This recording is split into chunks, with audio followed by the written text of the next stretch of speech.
Good morning, everybody. Thanks for listening. My name is Larry Jacobs. This is Pre-K-12 Education Talk Radio on September 6th, 2023, 2 days after Labor Day. And look on the bright side, it's almost Friday. It's only been a 4-day week, okay? And I thought everybody's going back to school by now, but I found out that New York kids aren't going back till Thursday, and now there's supposed to be a school bus strike. So I read that in New York Times today, so we'll see what happens there. But to everybody, I hope you have a good school year. Pretty much everybody's back right now. We got a nice show for you as usual today. We got a returning guest. It's always good to have Howie here. Dr. Howie KNOFF is here. Howie's the president of Project Achieve Educational Solutions. Okay, Howie is he's a well-known consultant nationally to school district and schools, again, all over the country, licensed psychologist, nationally certified school psychologist, past president of the National Association of School Psychologists, and he's the president of Project Achieve, which is projectachieve.info. If you want to get in touch with Howie after the show, and again, it's all linked up here as you're listening to the show. We're going to talk about black students, okay, and why they are disproportionately disciplined in schools. There's a lot of reasons for this, and it's something we really have to watch out for in this extremely diverse age. Every kid, we care about every kid. We want to respect every culture, every background of kids, and so we'll see if there's any rationale that we can put together to help educators with this particular challenge, and I might add, help the kids as well as they work their way through school. We're going to archive the show at ace-ed.org. That's the home website of our Consortium for Equity in Education. You can see why we'd be so interested in this topic, ace-ed.org. Everything we do over there is free. Our magazine, Equity and Access. All the podcasts are over there. Listen to anyone you want. Just click on the link. Our Excellence in Equity Awards. See that link. Please nominate yourself, your colleagues, your friends, companies you work with, et cetera, et cetera. All right. And we have a lot of categories and a lot of people in the running, and it's all done with real judges who, really pay a lot of attention to everything we're doing. It's a nice honor if you can win, and we hope you do. And if you can't win unless you nominate. So please go over there and check it out under Excellence in Equity Awards. Everything's at ace-ed.org. And by the way, if you ever want to get in touch with me, it's Larry at ace-ed.org. Makes sense, doesn't it? And without further ado, I'll stop blabbing. Here's Howie KNOFF. Hi, Howie. Well, good morning, Larry. How are you? I am just fine. Thank you very much. Okay? Thank you very much. Yes, I'm good, Howie. Okay? I found out I'm good. Good. I broke out. I'll tell everybody. I broke out in a rash a couple of days ago. Okay? It turns out I had to see the doctor this morning. Turns out it was like a viral infection. He gave me some pills. So I'm fine. Yeah, That's good. the extent of it. Yeah. So what can I tell you? That's the extent. It's probably too much information for most of the audience, but there you go. It's a little rash on my neck. What's up? So anyway, hey, this is a good topic. I love this topic. Okay, new research and paths to address disproportionate discipline with African American students. Okay, Howie, talk about this. We know, and by the way, we know that the black kids seem to be disciplined more often than the white kids. Okay, that's a fact. Okay, what do you know about this? What's going on with all this? Well, this is the perfect time at the beginning of the school year to remind all of our colleagues about both the reality and then let's go deeper into why the reality is. And so I want to give you two quick contexts and then very quickly two brand new studies that are out, and then we can kind of open it up and decide where we want to go. So the first two contexts. In just this past May, the Biden administration put out another white paper confronting racial discrimination in student discipline. And that's all I'm going to say about it. I mean, obviously, this is a generational issue. It's a significant issue. And we've tried to address it as educators, but to be honest with you, we really haven't done a good job. The other context, I would agree. And this is, just out today. Bettina Love did a commentary piece in today's Education Week. And just to, again, give everyone listening a context, Black students make up 15% of the school-age population, but they can comprise 40% of the school discipline suspensions. 15% black students, 40% of the suspensions for discipline. In preschool, 18% of our preschoolers are African American, and they comprise 43% of the pre-kindergarten suspensions. Okay. Same number, and I find it actually same ratio, by the way. And I find it 18 to 43, 15 to 40. It's the same. It's the exact same ratio. And I find it amazing that there are suspensions in preschool. I find that pretty amazing right off the bat. Okay, so and usually it's for behavior. It's for behavior. You know. What else could it be for? So, what else would it be for? Yeah, behavior. Yeah. All right. Yeah. So study one was just done in November of 22. All right, and it's an interesting study. All right, because what they did was they created video vignettes, 30 to 45-second video vignettes of black, Hispanic, and white high school-aged actors. Okay? And so the different videos were of three different discipline issues. One was a kid walking in, slamming the door, and staring down the teacher. One was a kid in the classroom throwing paper, and then again, basically disregarding the teacher's discipline approach. And then the last was a student texting. Okay, so this was staged. Okay, black, Hispanic, white, high school male actors. 1,400 teachers across the country, middle and high school teachers. They taught at about 300 different schools. They averaged 16 years of full-time teaching experience. They had them watch the different videos. Okay, different teachers were in different conditions. And then they asked the teachers, what would you do with this student and who was at blame? Okay, in essence, did the teacher just not handle it well, or was it really about the student? Two results, okay? Black male students were more often referred to the office, and black males in minority-majority schools were blamed more often than the teachers, okay? So this is kind of a hypothetical study, but controlled. Okay, but again, gives you a sense. We've got black, Hispanic, and white high school students play acting the same discipline offense, and the black kids got to the office more often. Okay. All right, so that's study one. All right, so now let's deal with real life. Okay, this is a study that just came out this past June. Okay, June 14th, 2023. And they looked at the real discipline referrals to the office in a large urban school in California. They didn't identify the school district. From 2016 to the end of 2020. Okay, so this is pre-pandemic, basically. Okay, 79,000 students. And then, of course, the students were in the same school district, most of them over the years. So about 230,000 basically observations of students.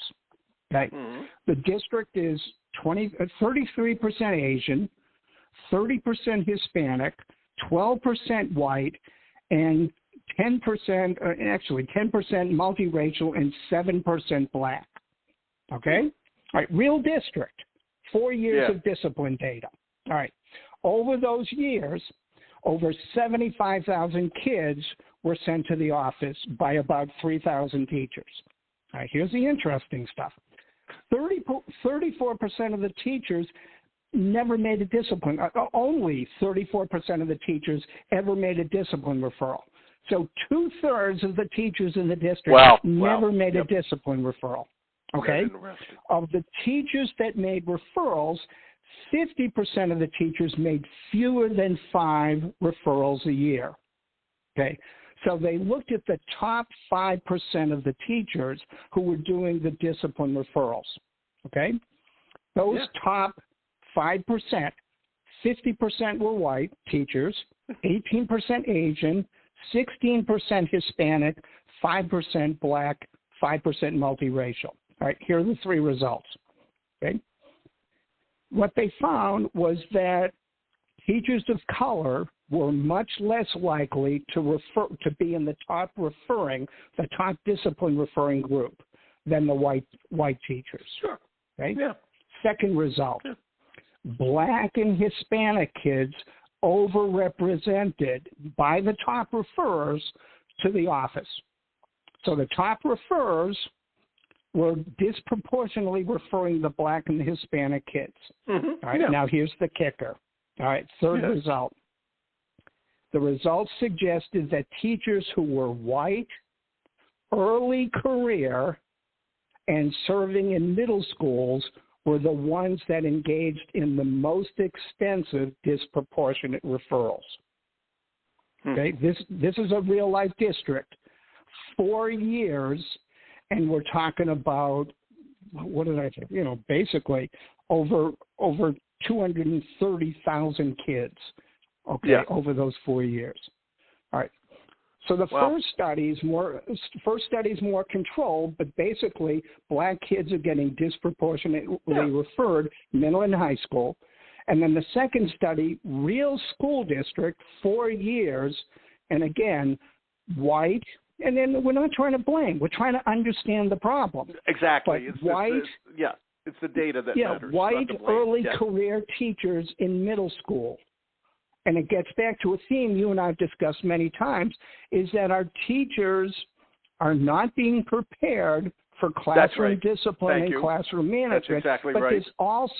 We've also got this either implicit or explicit bias issue demonstrated in both studies. Did they do part of it? Is there any statistic on new middle school teachers that are Black? How were they doing discipline-wise? I don't know if it's in there. Yeah. I'm sure that data's in there. They didn't tease it out. Okay, because that would be an interesting thing to compare. Okay, new middle school teachers who are Black, new middle school teachers who are white. Okay, and see how they do. And, to me, when we talk about this, and I think you're going to agree with me, I agree with you that preparation is not good. Okay, it's absolutely ridiculous. And not only to the education schools, okay, but I have to say also to the school district that they're working in. The school district should know this already. Okay, and they should make sure that any new teacher has continual help. Okay, so that this is avoided. The minute they start seeing this, they got to get on top of it. Okay, that's how they do that is another thing. They just have to do that. It's that simple. And to me, it's just so obvious. What's going on here. And to me, the whole problem, a lot of it is cultural. A Black kid, you're going to probably say this too. I think you're going to agree. The African American culture, everybody's American, but just like an Italian American culture or Jewish American culture, cultures are different, okay, within our ethnic groups, okay? Right. And, we're suddenly thrown in together, and it's hard for a teacher who may not understand, what an African American or an Asian American culture is like to deal with these kids, okay? Your thoughts, that's me. I'm just going from the layman point of view. Now for the expert, everybody. All right. Let's go.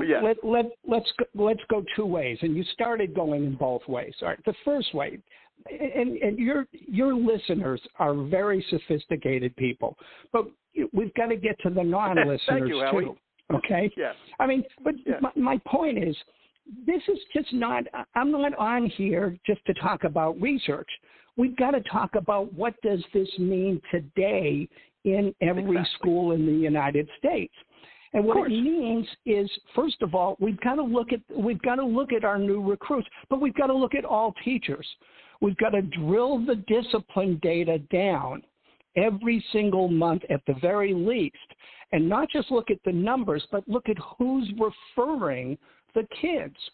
Because sometimes the people that are referring the kids, simplistically, there may be implicit or explicit bias, but it also may be a training and a cultural perspective. Exactly. The teachers may not have the skills that they need to be successful. So we're not blaming the teachers, but we've got to identify which teachers are those top referrers and then do some analysis to figure out why are they top referrers. I mean, is it because they just got a badass class, or is it because cultural sensitivity or training or need for consultation or what have you? Okay, so that's the first thing. There's another side to this, and I mean, I'm going to ask you this, but the overall effect of this is very, very important. And as you know, right now these days we're having trouble getting teachers.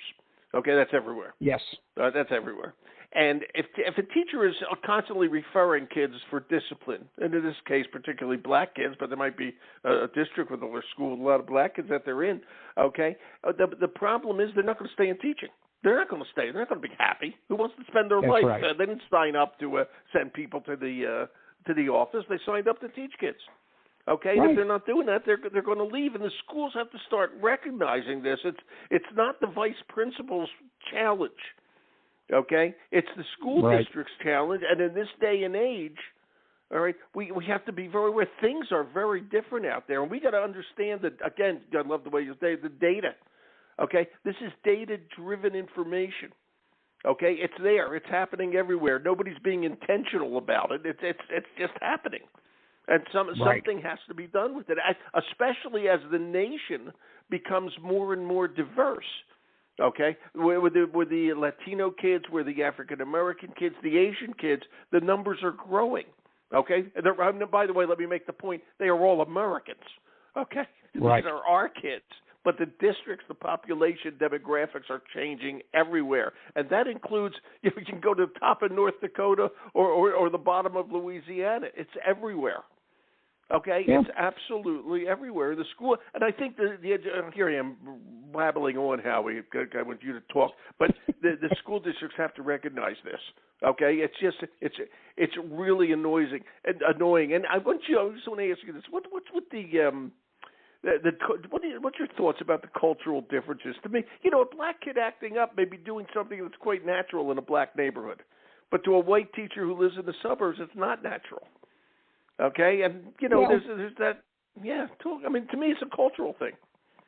Right. I mean, there certainly are cultural differences. All right, but one of the things I want to emphasize here, the fix, if you will, is not about doing cultural sensitivity training. Okay, that doesn't work, but that's what a lot of districts are doing. The quote fix, the fix is in the classroom coaching, in the classroom mentoring, where, again, looking at the data, where if the administrators are seeing that certain teachers are over-referring African-American kids, we're doing a sit-down, and we're saying with that teacher, all right, let's work with you, let's figure out what it is, let's bring the kids to the table, especially at the middle and the high school, let's bring the parents to the table if needed, but let's problem solve this. Every time we suspend a student, any student, okay, but today we're talking about African-American students. Every time we suspend that student, they're not in class. They come back after a 3-day suspension. Talk about learning loss. Yeah, talk about learning loss. We're talking about learning loss. We're talking about kids that are not successful. We're talking about kids that are now dropping out. And again, at some point, the schools are going to get dinged by the state departments of education if too many of the kids in their high school are dropping out or in any school. So there's another implication. All right, but let me address the cultural thing because, yes, the culture is there. But here's another community report came out in July, okay? And they talked about 6 actions for closing racial gaps in schools. Here are the 6 different actions. Strengthen core literacy. Allocate resources equtably. Okay, not equally, but equitably. Equitably. Yep, okay. Yep. That's the third thing. Third, increase instructional time, and we just started addressing that. If you're kicking kids out of school, then okay, all right. Fourth, access to high-quality preschool. Okay, but if we've got the kids in preschool and then we're kicking a lot of the African Americans, okay, we've been there, all right? Yeah. The multi-tiered services, that problem-solving process that focuses on what are the services, support strategies, and interventions needed by the kids, but maybe by the teachers.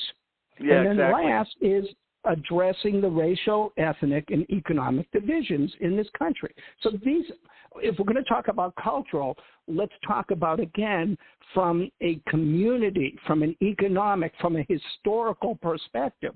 So it's not just that individual student. I don't want to get into this, well, it's a difference in individual students and individual teachers' cultural perspectives. And it is, but let's go more systemic. Let's recognize that these 6 areas, let's deal with these 6 areas, okay? And if we're going to deal with the cultural stuff, let's deal with it in the classroom and not doing this kind of sensitivity training that's a one and done where everyone in the staff are now maybe more aware, but it doesn't change behavior in the classroom.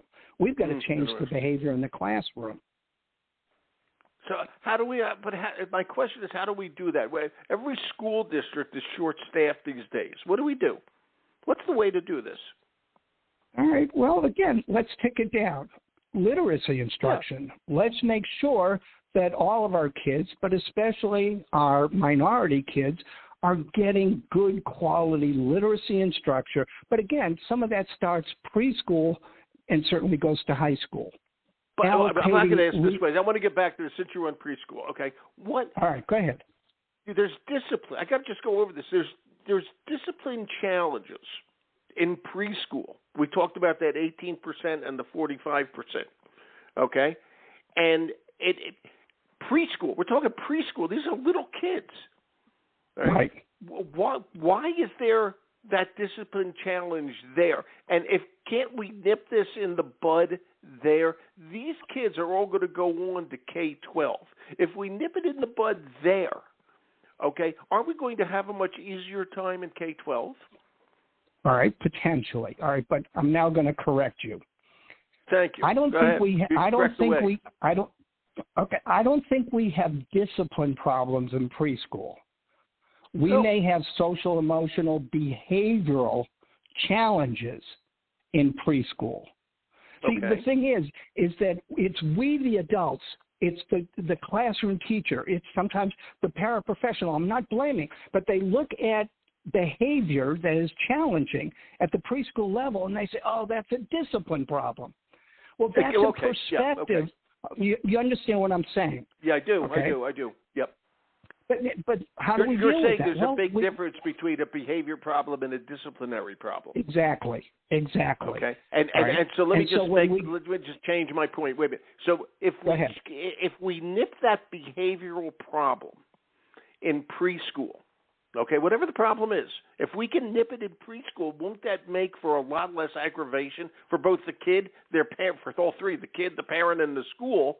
Okay, when they're in K-12, they will get it.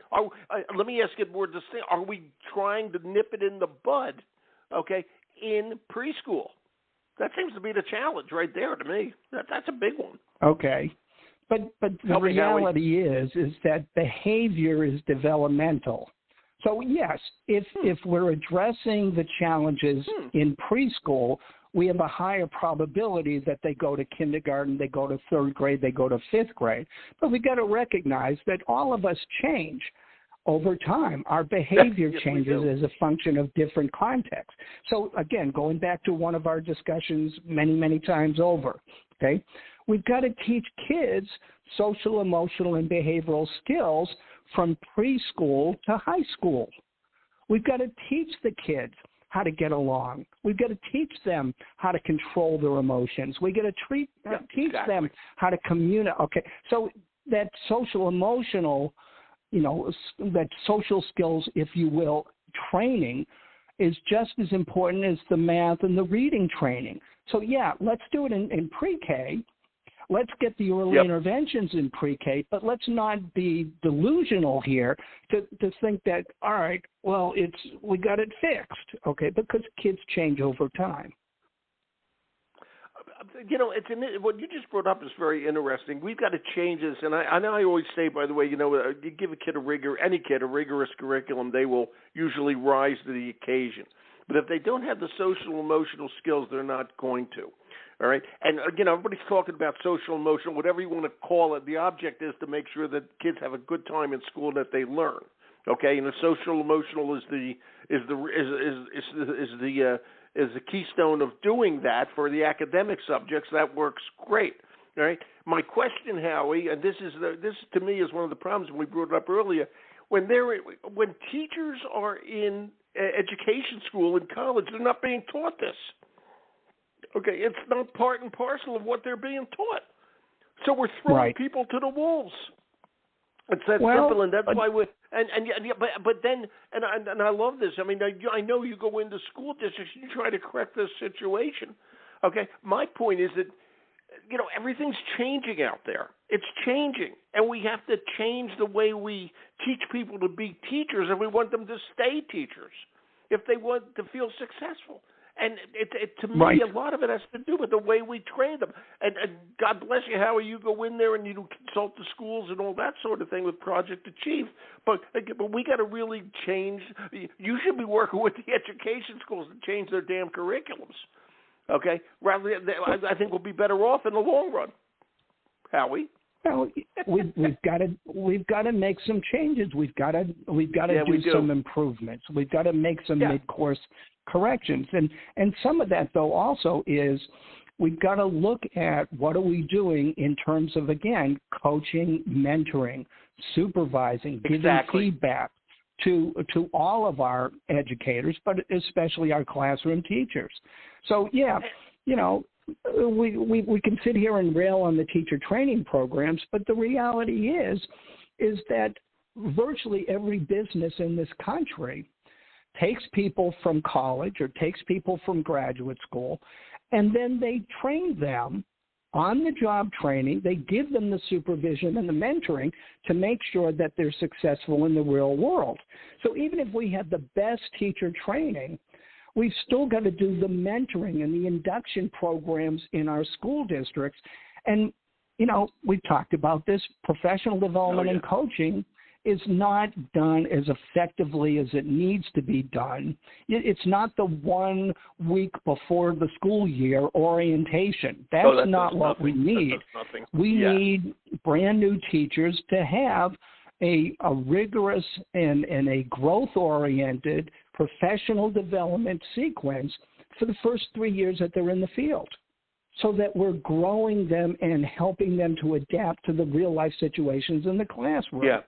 Okay. And you bring up a good point, because we throw young teachers in there, all right. And and if you look kind of like as an intern, okay, a doctor has finished their schooling now they're an intern. They're going to walk around with doctors for the next few years. Who have already graduated, they are doctors, but they're going to walk around with experienced doctors, all right, and they're going to learn their trade, all right, their profession. And the same thing is here, but we don't do that, okay? We don't do that, okay? We just throw somebody in, and hopefully the vice principal is not too busy to handle the discipline. It's hard out there, and it's frustrating. If you were a young doctor and everybody you were taking care of was dying in front of you just because nobody would help you, that's not going to help you stay in the profession, okay? You're not going to be real happy. And it's the same thing here. And I got to say, we say we need to mentor them and all that. Who are the mentors? Okay, who are the mentors who are going to do this? I suggest we put every new teacher in for 2 years with a real teacher, or, an experienced teacher. Okay, instead of giving them on their own. Okay, I'm saying, the people who we're asking to mentor them haven't been trained in SEL either. Okay, for the most part, it's enough to drive you crazy. That's why you got that cape on, Howie. When you go in, you're like Superman. All right, but to be balanced, Larry, let's recognize that there are many, many school districts across this country that are doing this effectively and well. But when you analyze why they are effective and why they are retaining their teachers and why they're helping to educate our kids, all of our diverse multicultural kids, it's because they're doing some of the things that we're talking about here. They've got a rich, multi-tiered system that's focusing on early identification and early intervention.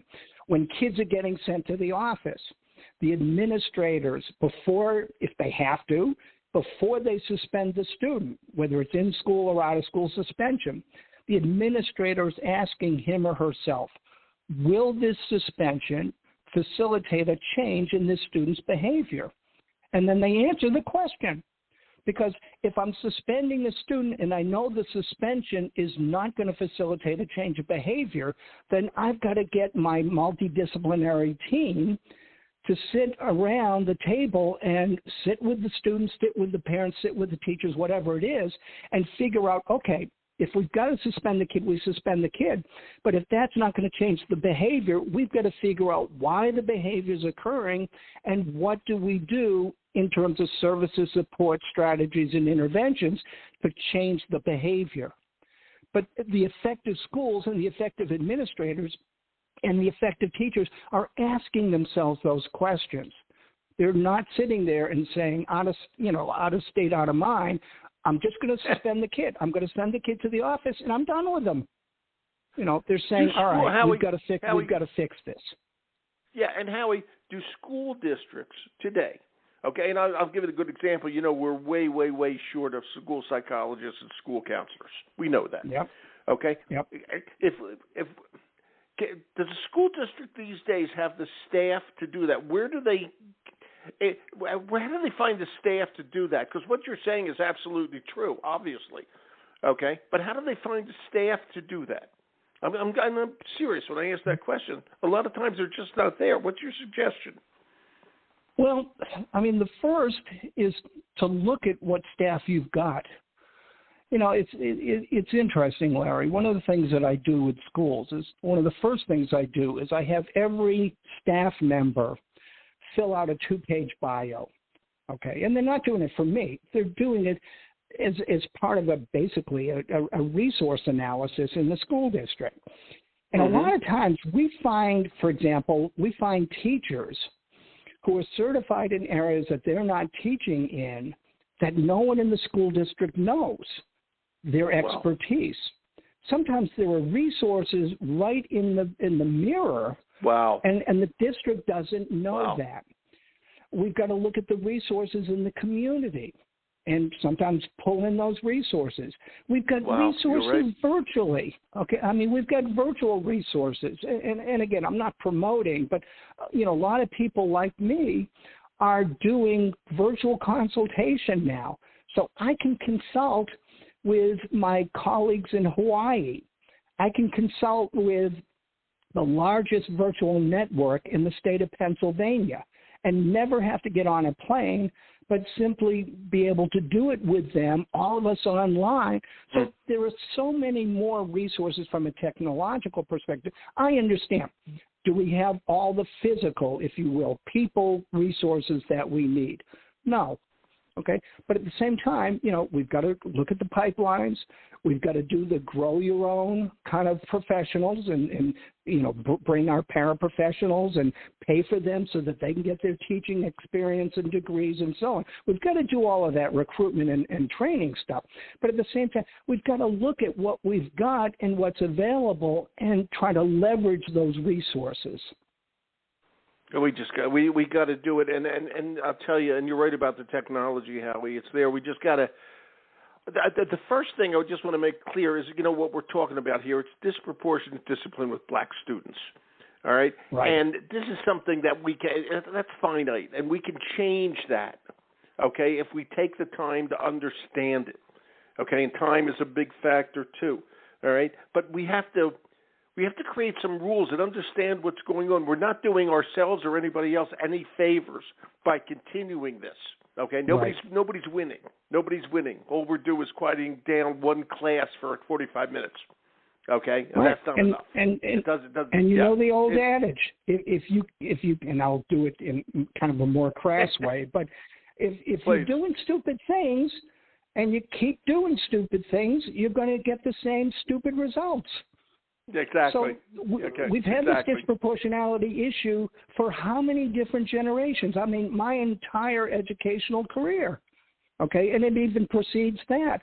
So what we're doing is not working, and yet with those 6 things that I referenced earlier in terms of the study that talked about closing the racial gaps, everyone wins when you have that.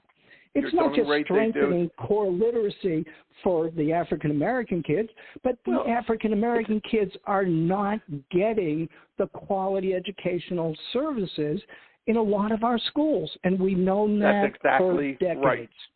Exactly right. You know, one of the things when I interview a female African-American educator, many of them, and I love this, okay, refer to their students as their scholars, okay? And that right there, you know, it's your whole different attitude. It's your whole different attitude towards the kids, all right? And some of these people have been in just really under-resourced schools, the kids from, you know, real poverty. And they refer to those children as the scholars. And this is what the thing we have to, and there is an inherent bias. Nobody can help that, okay? That's in everybody, all right? Well, 99% of the people, there is inherent bias, all right? We got to change that because our job is to educate every kid, all right? And this and I'll say it again. The way we train teachers has to change. The way we train administrators has to change. And I hope school districts hire you, Howie, to go in there from Project Achieve. We got to leave in a couple of minutes, buddy. I love having you here. You know, you really bring it home. You bring it home, Howie. So let me wrap it all up. Okay. Do it. Let's go back to those 2 research studies. Okay. We can't keep simply blaming the kids for the behavior. Absolutely. As you said, we've got to look at the implicit and the explicit bias. And if you look at these 2 research studies that we just talked about earlier in the program, you can't get past the results. You can't sit there and say, after looking at hundreds of thousands of cases here and all the different vignettes from the first study, you can't sit there and say, oh, but it's the African-American kids. No. It's an interactive effect, and we've got to recognize that sometimes it's us.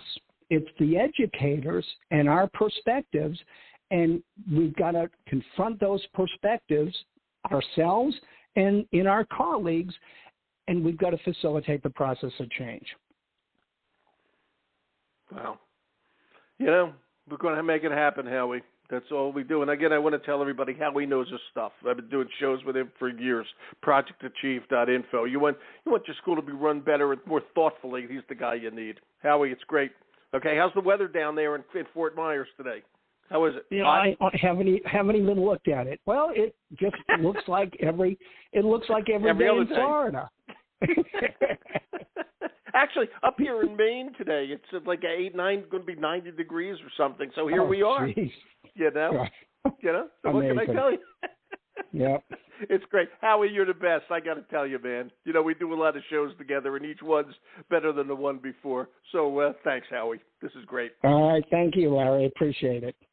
Oh, I appreciate you. You take care, buddy. Talk to you later. All right. Okay. All right. Bye-bye. I always love talking to Howie. He's thoughtful about all this, and he really does work so well with so many school districts across the country. These are problems we should be getting rid of by now. That's all I have to say on that subject. It's projectachieve.info if you want to learn more, and we're going to archive the show at ace-ed.org, and I'm Larry Jacobs, and I'll say a big thank you for listening.